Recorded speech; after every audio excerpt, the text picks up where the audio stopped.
This is the Shanice Lewis Show, the #1 podcast for plus-size women. With your host, the queen of curvy conversation, Shanice Lewis.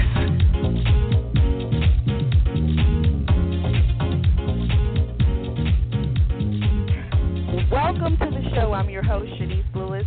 Today is Monday, October 9th, 2017. I'm back from a year hiatus, way longer than I anticipated, but life gets in the way. For those of you that don't know, August 2016, there was a devastating flood that hit my city and my family, and I lost everything. As a result, the podcast was put on hold while we recovered. But a friend of mine that was affected by Katrina told me that it takes 2 years to fully recover and get back on your feet. So like I said, I'm still in the process of recovering, but I kept getting guest submissions from people wanting to promote things, not only from people in the Plus community, but publicists were hitting me up as well. And I was like, you know what? Who knows when everything will get back to normal? So I just got to give the people what they want. So here we are. And I want to send prayers to everyone listening, currently recovering from hurricanes in Texas, Florida, Puerto Rico, and the U.S. Virgin Islands. I literally know what you're going through, and we'll all get through this together. Now, let's get down to some business.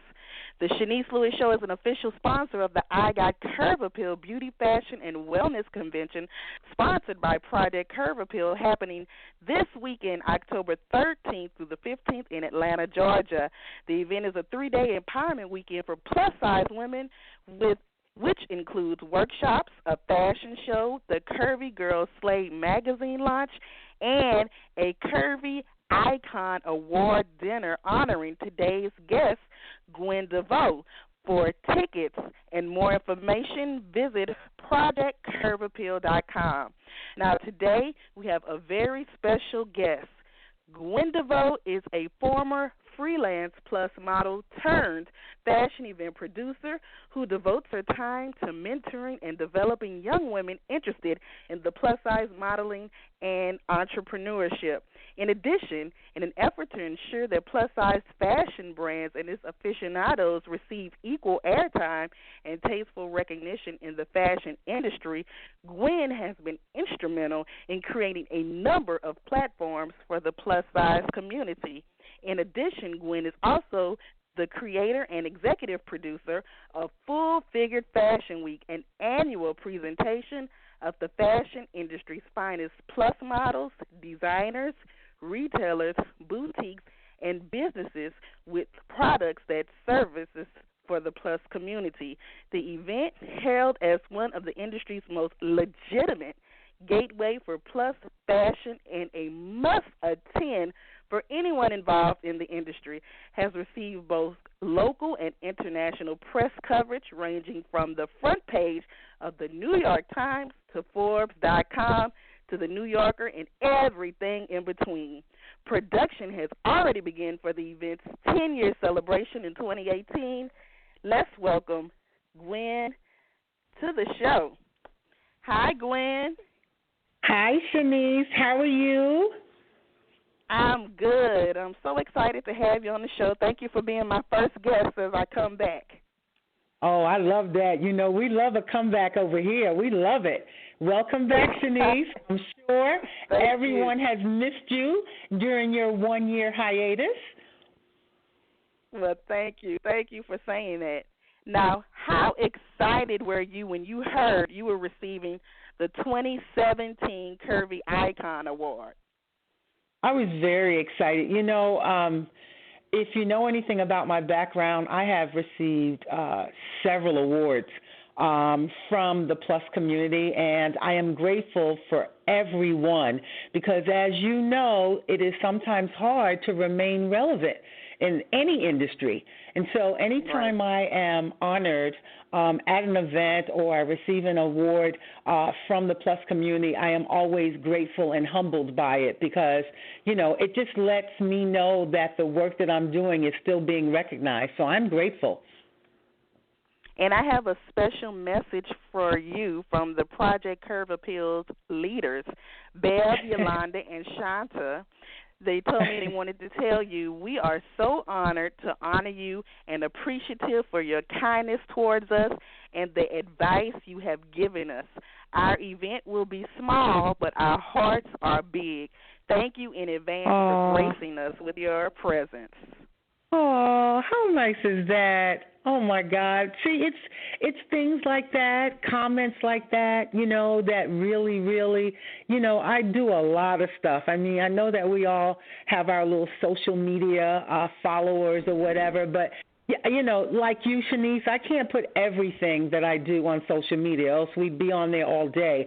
But I'm just, people inbox me, they ask me for advice or whatever, and I kind of give from my heart. I have a reputation for being a little bit of a toughie, and that's just who I am. But anybody, most of the time, when you approach me with a sincere heart, and I know that what you're trying to do is good, particularly for the plus community, I just go ahead and I give freely. So I'm very, very grateful for the two of them for that very, very special recognition. Yes. Now, let's rewind a little bit and let's talk about how you started in the industry as a freelance plus model. Now, how did you even discover the plus community? And tell me around what year this was. Oh, Lord, I should have did my homework. In terms of how did I start, so my background really is in event planning. We didn't call ourselves event planning back in the day. I was a party promoter. I was one of the first female party promoters in New York, and my partners and I, we were popular promoters of the NFL and the NBA parties. So we did all the sports parties, football players like Rodney Hampton, you name it. We would do all their birthday parties and anything that had to do with sports. So that's basically how I got my start. But what happened was... in the 80s or the 90s? This was, oh, my God, this was even before the 90s. This was probably the 80s, Shanice, the 80s. Because I have flyers to prove it. And what happened was the group there were four of us in the group, and we sort of broke off to do our own thing. And so I started doing my own parties, which was very, very successful. And then one night, a group that I had hired to perform, they didn't show up. And so people had paid a higher level of money for their ticket. They had paid a higher ticket price.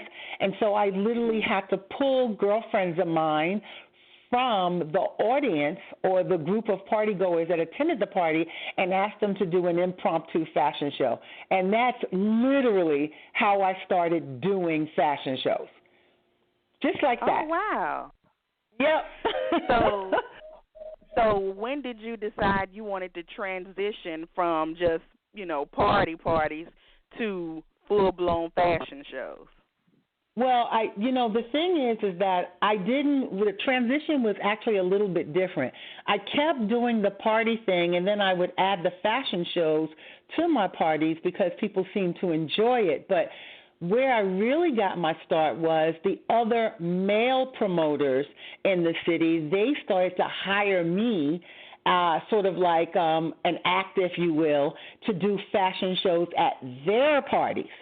So I did a few fashion shows for my parties, but where I really, really became popular was doing fashion shows for other people.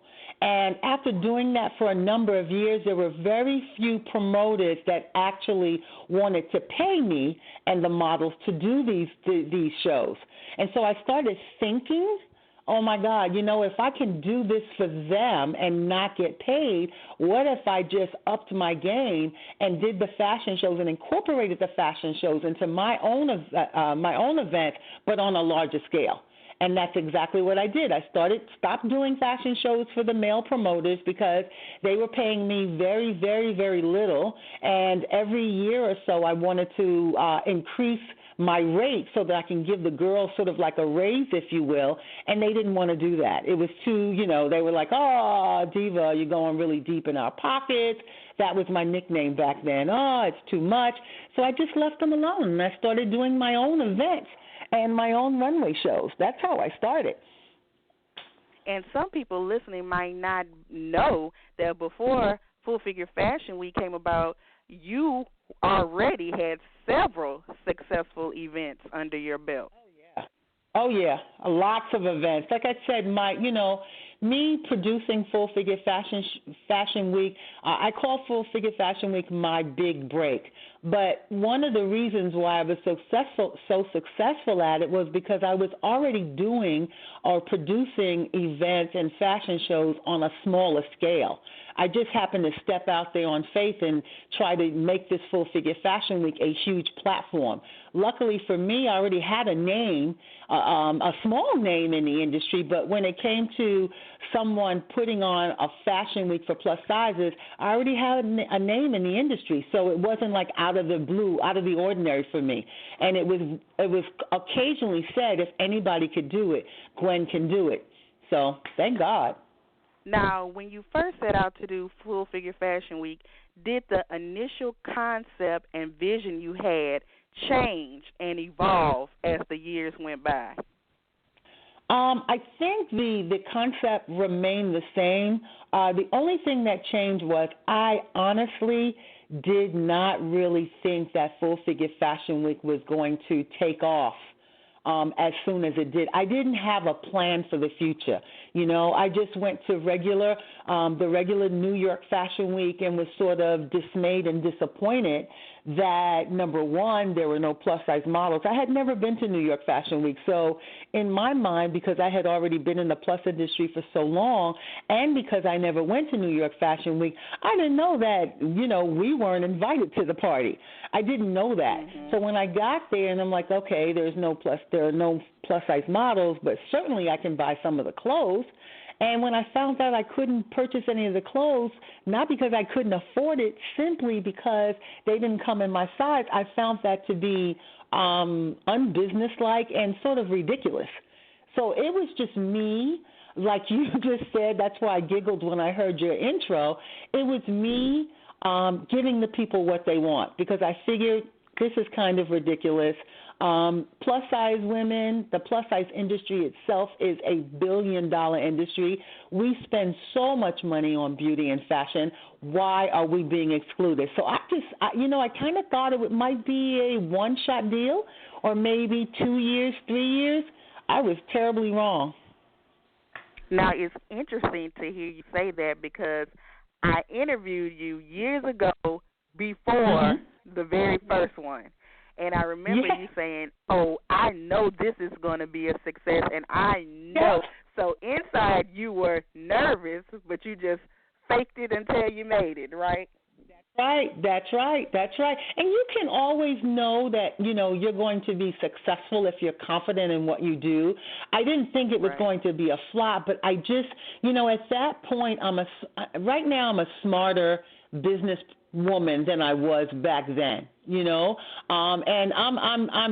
I was known to do these one-shot deals or come up with these ideas, but I also back then didn't understand how to plan for longevity. So when Full Figure Fashion Week started to take off, I had no idea, what's next? And so what's next was you just keep doing it, you keep doing it, you keep doing it until you get more sponsors and more sponsors and more sponsors. So, if I were to give anybody any advice, I remember when you and I were on this panel in Texas, and some of the things that you said rang so true. When you come out the gate, you have to come out the gate correctly. When I started doing Full Figure Fashion Week, I hadn't registered the name. I did none of that, Shanice. I just knew that I wanted to do it. I just knew that the plus community needed to be represented fairly in fashion. That's all I wanted to do. I never knew anything about being a brand. I wasn't trying to build a brand. I was sort of kind of like, giving the thumbs up to people like, we could do this, and we can do it just as big and probably even better than you guys can do in terms of the straight sizes. So I would advise everyone, when you have these concepts, before you start the work, make sure you do all your licensing. Get all of that stuff out of the way first, because you never know when a small concept is going to become a huge brand, even though I think brand is the buzzword now. No one is as silly as I was back in the day. Now, this is interesting. The next question I have for you, because you said, make sure everything is clear when you start. And I think many women in the plus industry run on passion instead of always knowing all the business protocol that's necessarily to do it, professionally. Mm-hmm. So after the success of Full Figure Fashion Week and it took off, you inspired many women, and they wanted to imitate your event in their hometown. Some even had similar names. Now, are you flattered or are you annoyed by imitation events? I would say in the very beginning I was extremely annoyed. And I don't, it was one, I think I was annoyed because I kind of realized that I sort of missed the mark in terms of building the brand appropriately. Because remember what I just said, I was probably a little taken aback because now here are other people that could clearly see how successful my brand could be, and I didn't even see it. You know what I mean, Shanice? So I think that, in the beginning I was really, really annoyed. Now, not so much. I'm kind of flattered. As a matter of fact, I just returned from Germany where a colleague of mine who has attended Full Figure Fashion Week for about 5 or 6 years in a row, and she has now started her own Fashion Week. She's not calling it Full Figure Fashion Week. It's called Plus Size Fashion Days. But it was the most fabulous runway show overseas that I have ever attended in my life. It was just I tell you, I came back from Germany so inspired, and as she was building her brand, every time a media outlet interviewed her, she would also always mention my name in Full Figure Fashion Week and saying that this is what inspired her. And so, I thought about how many times people try to siphon off the brand or copy the brand, and I think it was more of not that I was clearly I was annoyed, but I think that it was more of the way of how people did it. When she started to create that, she inboxed me. We had Skypes, and she was, asking for assistance, asking for advice. Let me run this. It was just, and then the other thing is, she didn't name it. She didn't name it Full Figure Fashion Week Hamburg. She wanted her own brand, but she was clear about her intentions, and she said, you inspired me so much. I know that you don't really want to have one of these all over the world, but I just want you to know that I want to do one, and I want to give you credit as the inspiration. That's a very different tone than what I had become accustomed to. And so now, people that are still trying to do it, trying to copy the brand or whatever, I'm less annoyed on a personal level, but still kind of peed off on a business level, because I do think that there are ways to do it. And I've always made it clear that I am not really interested in duplicating the brand in multiple cities. I think that cities like Los Angeles, New York, and maybe someplace in the Caribbean or maybe even Africa or Canada or something like that, I think that those are countries and cities that are large enough who people won't mind thinking about fashion on that level. And I also think that as women, we love to take empowerment trips together. People don't mind going to Paris, or they don't mind coming to New York or Los Angeles, but I don't think anybody wants to go to Wichita, Kansas for Full Figure Fashion Week. So that would be a local thing.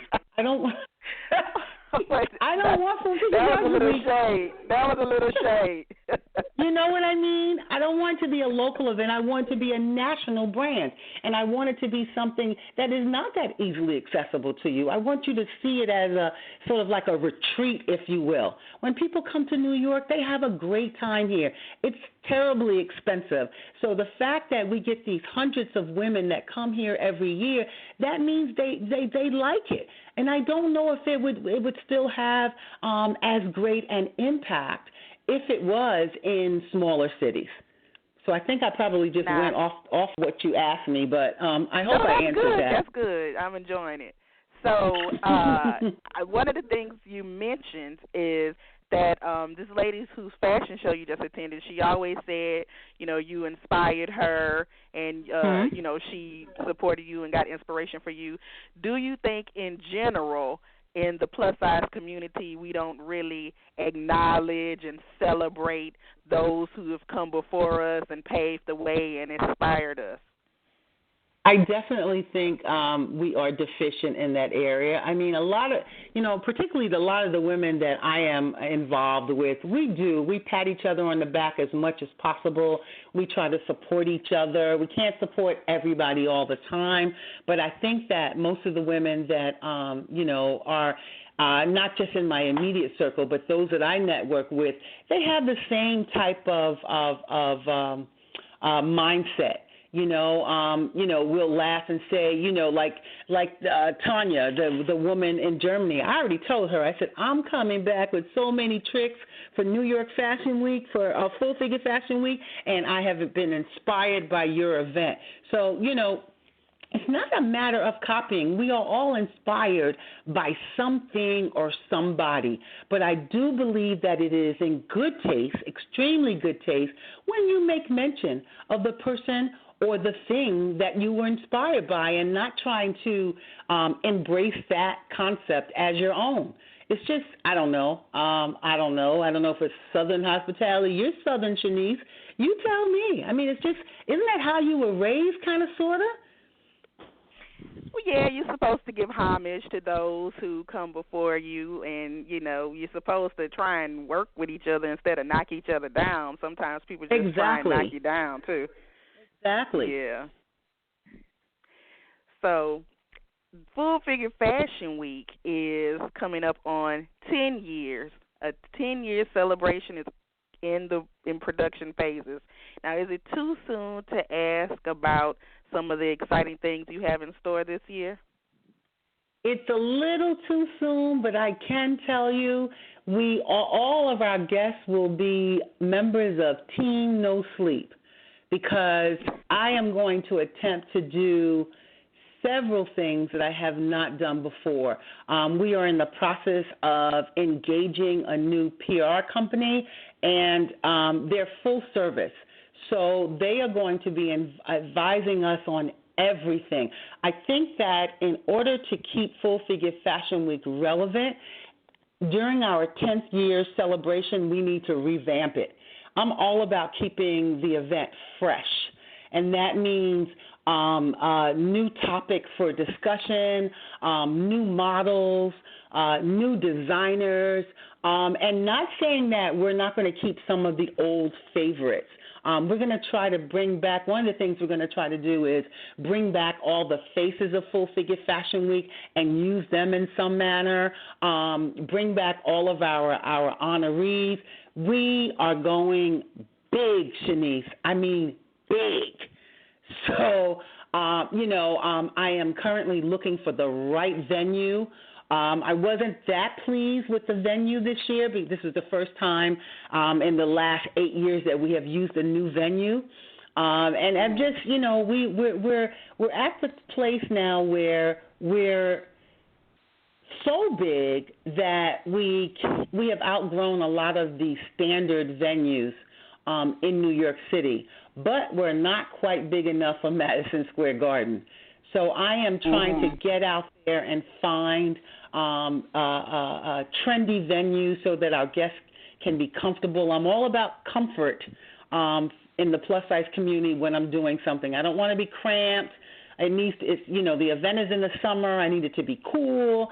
So that's biggest challenge, believe it or not. It's not trying to find sponsors, but finding venues that can hold all of us comfortably, you know? No. Now, in addition to putting on this major event every year, you decide to become a blogger. Now, you have a blog called Mogul Moments, a fashion and lifestyle blog for the mature fashionistas. Now, do you think there is age discrimination in the industry? I do. I think that, okay, so case in point. So I came up with this idea that plus-size women needed to be more represented in fashion. But as you always know, that most of the models, people stop being interested, and most women stop being interested in modeling after a certain age, okay? But I've also found that there are other underserved populations that are being ignored as well. So, and people are starting to touch on it, like the big and tall male thing. That's really popular now. But you also have plus petites. I know a couple of the organizations and there are companies that have started to do, events just for plus petites, or they're starting to add them as models. But I don't see many people thinking about the aunties, the fly mommies, or whatever, women that are in there. I'm not even talking about 40s because, you could still be fabulous at 40, but what about that 50-year-old, that 55-year-old, that 60-year-old? These are women that have disposable income now, whether it's from alimony or they've retired or whatever. These are the women that are traveling with their girlfriends, and a lot of them are like me. They're not going to just go ahead and just wear any old thing. They want to be stylish as well. But the thing is that a lot of them, they want to be stylish and they want to be tasteful. And I just feel that, so much of the trends, and I'm not, obviously everybody knows how old I am. I'm 59. I'm going to be 60 next year, and I'm not your traditional 60-year-old. I like to follow trends. I like to wear things that are exciting, but there are some women who prefer the more classic approach. They're not really interested in modeling per se, but they want to look good. And as I've been starting to do my research, they have a hard time finding clothes. If there's like no middle, either it's dumpy or it's hoochie coochie. You know what I mean? Where's the middle ground for women who don't want to wear a mini skirt but just want it at her knee? At her knee, because she's just a classic type of person. And so one of the things that I'm going to do at Full Figure Fashion Week next year, I'm going to hold a special casting for these older divas. And I am going to put my nose to the ground and find fashions for them. They're not going to be dowdy. They're going to be blinged out, hair, makeup, everything. We're going to kill it. And so that's why I did my blog. But before everybody goes to mogulmoments.com, once you're listening to this podcast, please know that life took over and I have not blogged in a while. But I'm coming back, Shanice. I'm coming back. Okay, well, it's the year of the comeback.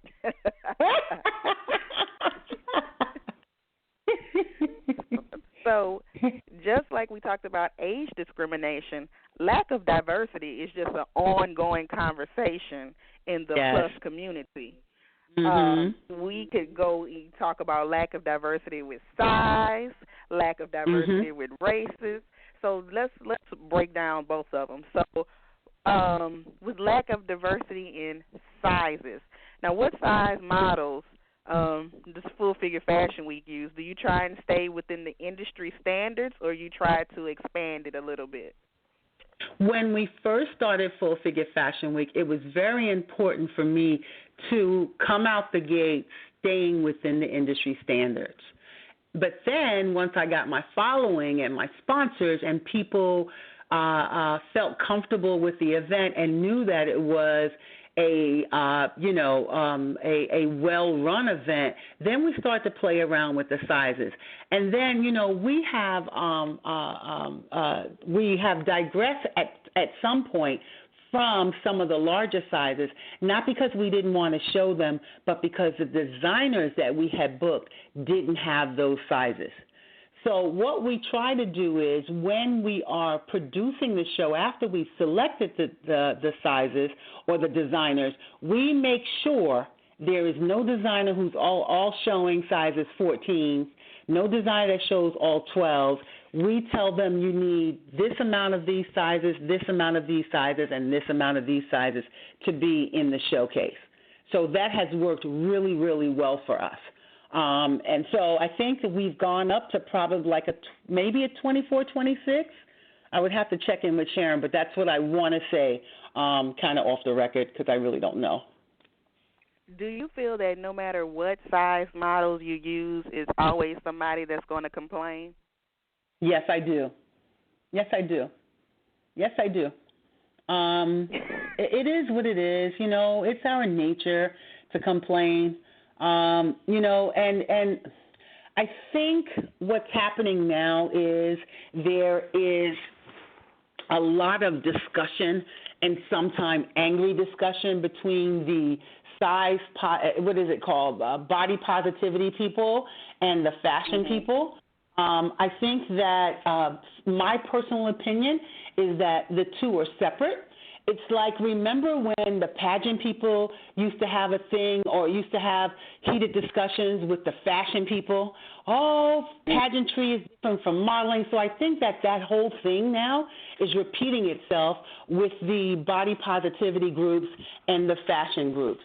Body positivity people, for the most part, in my opinion, are not really that concerned with the fashion part of it. They don't want to be models per se, but they do want the fashions to be available to them in their size, And so I've had a lot of heated discussions and often some debates with members of the body positivity, groups. And I just kind of, try to remain neutral and not really get into heated debates with them because I do fashion. That's what I do. And I've often been accused of not being sympathetic and not being, 100% true to the industry because I won't put someone I wouldn't say I won't. I have not put someone that's maybe like a 28, 30 in Full Figure Fashion Week. But people have to remember. 1 year you had Rosie Mercado 1 year. Well, you know what though? You're an old soul. You remember that. People, a lot of these people that are dealing with this stuff now who have gotten into the industry, they're brand new. And I just, to be honest with you, Shanice, I don't have anything to prove to anybody. So I just let them talk. And even with Rosie, it was really, when Rosie was that size, it was difficult for us to find somebody or a brand that had clothes to fit her. And when I say fit, I mean a good fit. If somebody's just making some old stitch up and down dress in a size 30 just to put in a fashion show, I'm not going to expose a plus model or someone in our show of a larger size to that. I want her to look just as good as anybody else in the show. And if we can't make that happen, then we'll stick with the sizes that are available. I can't be the champion of everything. There are so many brands now, like Eloquii, even Monique C now, I think she came out with a section of extended sizes. That was not the case a couple of years ago. So we have to work within the confines of what we have.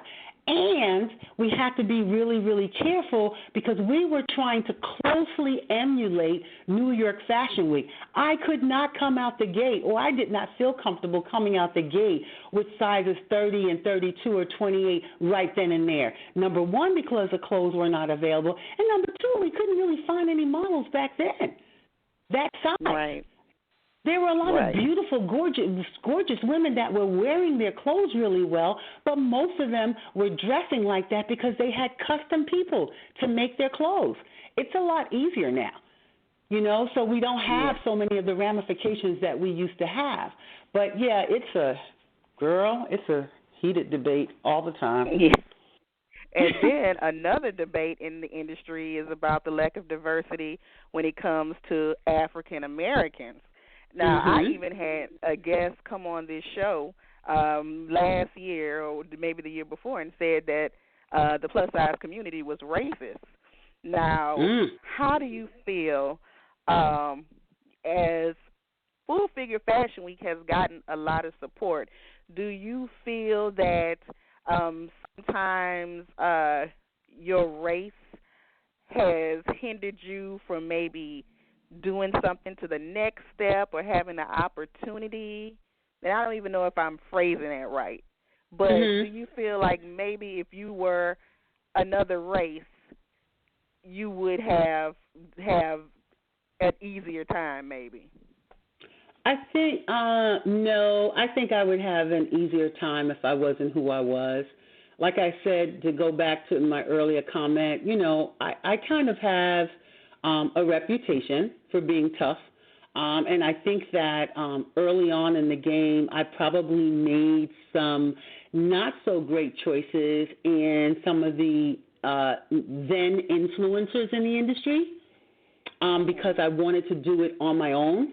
And I felt that having them involved in Full Figure Fashion Week, they would somehow take it from me because they already had access to other influencers and to I guess, financial resources.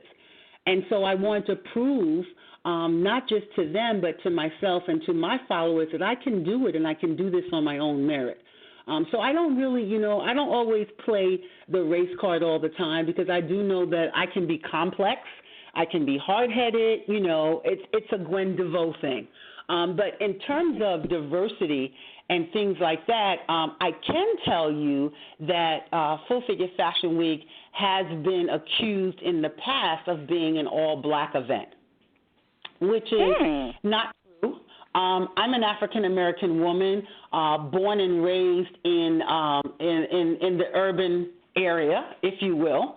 And so most of the people that know me, they are African American. I mean, I live in New York, and I was born and raised in an urban area. So I didn't really have access to women who are not women of color until I got older. But by the time I got older, my relationships with women of color were so strong, and they just kept multiplying. They're comfortable with me, I'm comfortable with them. And when I got to the point where I was starting to network with women who were not African American, it wasn't like it was too late, but they came and I made relationships in dribs and drabs. It wasn't as plentiful as the women of color. But I think that we got the person that said it was Canadian, and so I guess she doesn't really understand it. You know what I mean? When you come from a different place, New York is supposed to be the melting pot, but in certain areas we are still a little segregated here. There's a section of Manhattan. There's a Caucasian section of Manhattan sprinkled in with some women of, some people of color. There's always been a black section. There's a black section everywhere you go. There's a Mexican section. There's a Chinese section. An Asian section.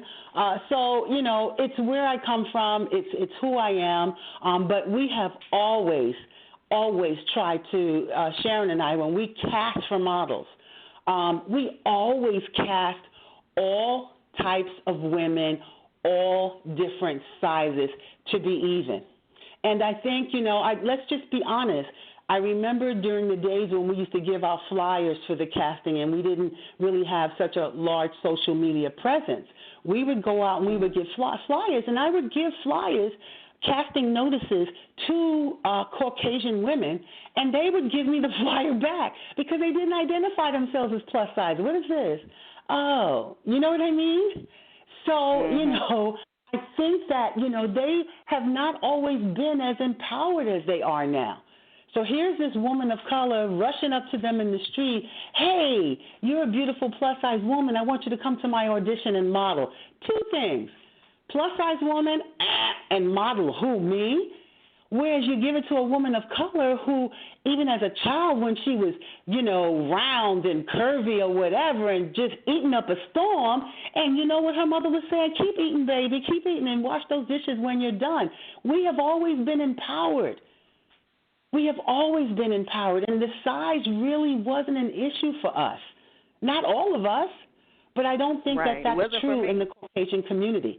So they kind of cut me down. So guess what? When they cut me down, I just went to the women of color and started building the show that way. And those that were confident enough to join us and come out to the audition, if they were, if they looked like they had some talent that just needed to be developed, Sharon would develop them. And now we have tons of them that fly in from all over the place. We always have a great mixture of great representation of various ethnic backgrounds at Full Figure Fashion Week. Always, always, always. But it was not easy. Now, you said some very interesting things, which made me think of this. Do you think there is a difference between the plus-size community and the plus-size industry? Because every time I'm hosting a plus-size event or, attend a plus-size event by an independent producer, it's mostly African-Americans, the ones I'm at. But at the plus-size mainstream industry, is always a Caucasian face that is the face of the whole industry in mainstream. Do you think there's a difference between the community and the industry? I think when you say the industry, that's usually fashion, correct? Would you think so? I think that's fashion probably where I would say entertainment too, because the actresses too. Yes, I agree. When it comes to because most of the women that are in what we would call the plus-size movement, I do think that they feel that they're not really part of, quote, unquote, the industry. I used to tease and make a joke out of the different events. And I used to always tell people that there are various levels to the event. So if anybody has, like, one of the large retailers supporting their event, and this goes to what you were saying, that's an industry event. You know what I'm saying? But you can judge who their sponsors are. So if it's a local little whatever event, and this is, some of these little brands or whatever that we are not quite familiar with, we didn't really view that event as an industry event. So, yeah, I think there is some truth to what you just said. I definitely do. And do you think that it's problematic that the African-American woman is never the mainstream face on television or in the biggest ads? I think, I think that's a huge problem, considering when you have so many brands who are using our influencers of color to push their brands. And then once the brand has become recognized, there's no more recognition. Like they'll do something really, really special, all right, with another influencer or another celebrity who's not particularly one of color. They act as if Miss Sidibe is like the only plus-size celebrity. It's just like it's as if they can't find anyone else. But I do feel I've been watching some of the occurrences of late, and I do feel that, they're using us and our influencers to push those brands because they know that the influencers right now have a great voice. Women, I can see somebody wearing something tomorrow, and I'm on that website. If they tell me where to get it, I'm on that website trying to get it for myself. I'm literally buying this stuff off people's backs now, and so I do think that there's a big thing now with using influencers, particularly influencers of color, and then when the brand takes off, that's it for them. So I hope my influencers are charging what they're worth. Yeah, definitely. Now, what is your ultimate goal as someone who is trying to change culture's perception of plus-size women? Well, personally for me, I'm going to, and it's sort of already started, I'm going more into public speaking, and I want to speak to, even though my blog is for mature women, I think that we need to start with younger women. Mm-hmm. You know what I mean? I think that they need to be empowered. There's a lot of work on social media. There's a lot of activity on social media, and everybody's talking about, oh, I'm this, I'm that, I'm a bad, you know the word, I'm this, I'm that. But when you get down to the deep, deep, deep soul of people, a lot of them are not as empowered, Shanice, as they want you to think. We're still in domestic violence situations. We are still unhappy with the way we look. There are just, you know, we're still bothered by comments about our weight and that kind of stuff. And I just think a lot of us are faking it until we make it. And sometimes I think that events are good. They're good networking. They're good fellowship for older women, but I think that somehow we're still losing our young girls. And I always say that after a certain age, they say you can always teach, and, a dog can always learn different tricks, or however the thing is going. I don't want to call people dogs, but I just think that for me, I want to start to speak to younger women who may not be getting the message that we are getting. You know, after you get a certain age, either you accept it, you accept where you are. Sometimes you try to change it, but you're just like, whatever. You know, younger women are really being affected now by some of the things that are happening out there, particularly body positivity. And I am not one of the advocates of the whole body positivity. I don't call myself an advocate for that. I just want to be treated fairly. You know, so I don't want people saying, oh, now she's a body positivity advocate. I wouldn't say that. I'm just Gwen, and I just know how it feels when people tear you down. I know what it's like. I don't even know what it's like for people to say mean things about you because you're a fat. That never happened to me. That never happened to me. And my body, the makeup of my body is different. I was always tall. I was always a big girl, but I was always tall. So, you know, you would never, even in Spanish, when I lived in a Spanish neighborhood, they never called me, I don't know what the word is for fat, but I was always grande, which is more about my height than anything else. But I have been around young women who are curvy the other way, you know, and I see them. You know, and they're getting their nails done, they're getting their weaves done, they're buying clothes from, you know, I don't want to put anybody on blast, but they're buying clothes for some of the retailers who are trendy for young people. But don't get it twisted. Shanice, they are still sad, and they do not feel like they belong. They do not feel like they belong. And I don't know whether they're not getting the love at home. You know, I don't know whether they're not getting the love from their whoever they're seeing, their boyfriends, significant others, but a lot of people are faking the funk. They're really faking the funk. And so I just want to divert my attention for just, you know, maybe like 2 years or whatever, and kind of tour and do something maybe on college campuses. I just need to do something different. I think my little older chicks, you know, little 35, 40, 45, they're going to be okay. They're going to be okay. They have all of these other events to go to, you know. They are fellowshipping. People are getting on planes, going to events, coming back empowered, starting things in their cities. That's great. But I don't see anything for like teens through like 22. I don't see any of that. So that's what I want. So does this mean that eventually you're going to officially end Full Figure Fashion Week and move on to other things? Well, I tried to do that. And it didn't work. And it actually worked out very well for me because my presenting sponsor brought me back, and I've been with us for the last 3 years.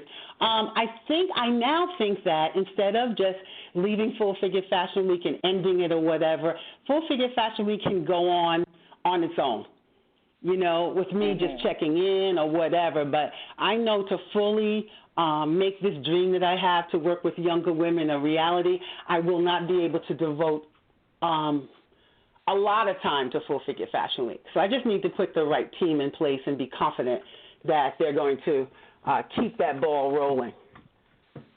Right. Now, do you have anything else happening that we should know about or we should be on the lookout for? Oh, besides Full Figure Fashion Week and the Curvy Icon event this weekend in Atlanta, no, I got some things coming up. I got some contracts that I need to review and sign. But, you guys can always catch what I'm doing on social media. I can't talk about some of it yet because it's not in stone. I need to get that signature on the line. But I can tell you, 2018, Miss Gwen Devoe will turn 60 years old, and I'm going to have the best year ever, doing what I love, communing with people, helping people, lending my services, lending my voice. I just want to, I don't know, Shanice, I want to turn up.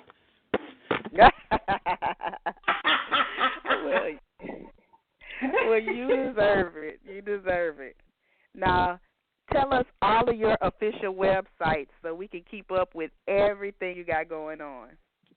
Okay, so as you mentioned, I've launched a blog, and even though the blog was directed towards older women, I don't know, I got a whole bunch of young people following the blog, and I hope to relaunch it in January and put some more. I have a lot of things that I've written and I haven't uploaded it, but that's Mogul Moments, so that's mogulmoments.com. And then, of course, you have the Full Figure Fashion Week, the official Full Figure Fashion Week site, and that's ffweek.com. And in terms of social media, Full Figure Fashion Week is everywhere. Instagram, Facebook, Twitter as FFF Week. Me personally, if you want to follow my boring life, I am on Instagram as Mogul Diva or Mogul Moment, so that's all my personal stuff. And then again on Facebook, Gwen Devoe. That's who I am. And Shanice got on my case when we were on a panel. I'm going to switch some of that up and condense it a little bit so you guys know how to find me a lot easier. But the business came before I started to realize that I am my own personal brand, so I need to get that together too. Right. Well, thank you so much for being a guest on the show. Congratulations on your Curvy Icon Award. Congratulations on 10 years of Full Figure Fashion Week. And just congratulations on everything. Well, thank you for having me. Thank you for having me as your first guest on The Ultimate Comeback. I have no doubt that you're going to finish off 2017 strong. You know what they say about that last quarter? It's always a doozy. So thank you so much for having me, Shanice. Thank you, and enjoy the rest of your night. Thank you. Bye now. Bye-bye. And don't forget that the I Have Curve Appeal Conference is this weekend in Atlanta, Georgia, where Gwen Devoe will be getting the 2017 Curvy Icon Award. If you're interested in more information and tickets, visit projectcurveappeal.com. And thank you to my guest this evening for being on the show. I've been your host, Shanice Lewis. Thank you for tuning in and supporting. Until next time, keep thriving in your curves and be blessed. You've been listening to The Shanice Lewis Show. For more info about the show, visit ShaniceLewisShow.com.